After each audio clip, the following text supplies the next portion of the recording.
Assalamualaikum warahmatullahi wabarakatuh. Salam sejahtera untuk kita semua. Saya Eva Maulidia Rahmanita dari SMA Negeri 1 Gresik. Dewan juri yang terhormat sekaligus rekan cakrawala berpikir kami, di sini saya amat bangga berdiri sebagai tim kontra pada mosi pertama perdebatan hari ini. Langsung saja memasuki pertentangan definisi perdebatan yang dimana dalam hal pengintegrasian pembelajaran agama dengan mata pelajaran lain tetap tidak akan bisa direalisasikan sebebas itu. Pembelajaran agama memang harus diadakan dan itu tetap akan ada di sisi kami Dewan Juri yang terhormat. Namun urgensi daripada dampak yang dihasilkan ketika seorang siswa ataupun siswi merealisasikan pembelajaran agama dan juga pembelajaran umum tersebut dalam kehidupan yang ada. Hal itu jelas tidak akan bisa menciptakan dampak yang baik-baik saja. Sehingga dalam hal ini kita dapat melihat kasusnya terlebih dahulu. Langsung saja masuk dalam argumentasi ekstensi dan juga analisis permasalahan yang ada.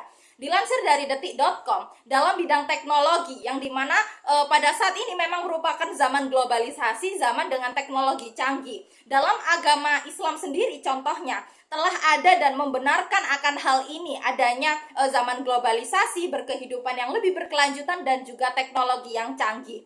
Dan siswa-siswi akan dihadapkan dengan adanya kecanggihan teknologi seperti contohnya teknologi AI dan lain sebagainya.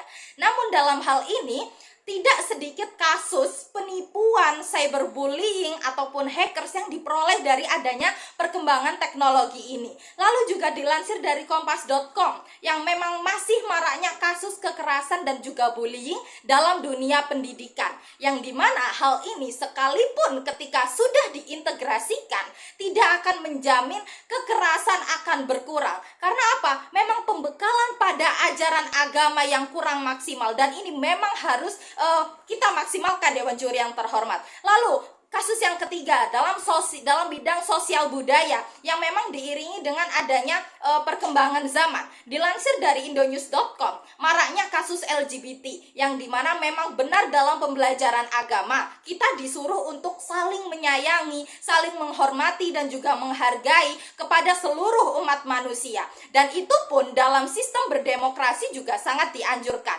Namun bila tidak adanya pemantapan pembelajaran agama secara dasar kepada seluruh siswa-siswi Indonesia, LGBT secara tidak langsung akan tercipta. Maka dari itu, mengapa hal ini baik di sisi kami Dewan Juri yang terhormat? Karena di sisi kami, pembelajaran agama akan tetap ada. Namun bagaimana caranya dari pembelajaran agama tersebut dapat mendasari sistem-sistem bertatanan kehidupan yang baik, sehingga kasus-kasus seperti hal itu tadi tidak akan terus terjadi. Lalu, mengapa hal ini buruk di sisi mereka yang berdiri bersama tim pro Dewan Juri yang terhormat? Di sisi mereka tidak akan menjamin bahwasannya keselarasan dalam berkehidupan akan menghasilkan hal-hal yang terus positif.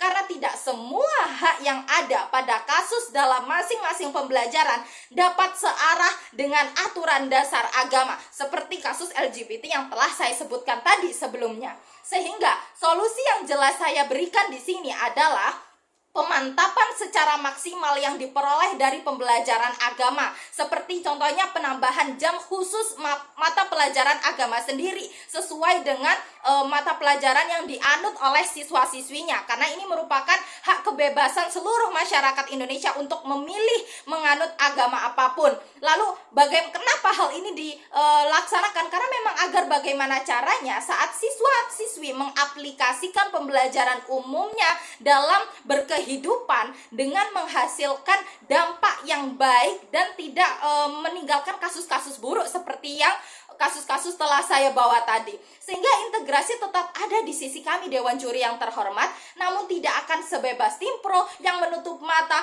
akan dampak-dampak buruk yang terjadi saat ini. Lalu mengapa pihak kontra di sini harus menang Dewan Juri yang terhormat? Karena di sisi kami adanya langkah yang berkelanjutan dengan tidak membuat sistem integrasi ini secara bebas begitu saja, namun dasar daripada pembelajaran agama juga tentu akan didapatkan, sehingga ketika siswa-siswi merealisasikan pembelajaran umumnya akan menghasilkan dampak atau manfaat yang baik, sehingga dengan hal itu Indonesia akan menjadi negara yang maju sesuai dengan prinsip dan ideologi yang ada. Maka dari itu saya amat bangga berdiri sebagai tim kontra. Terima kasih.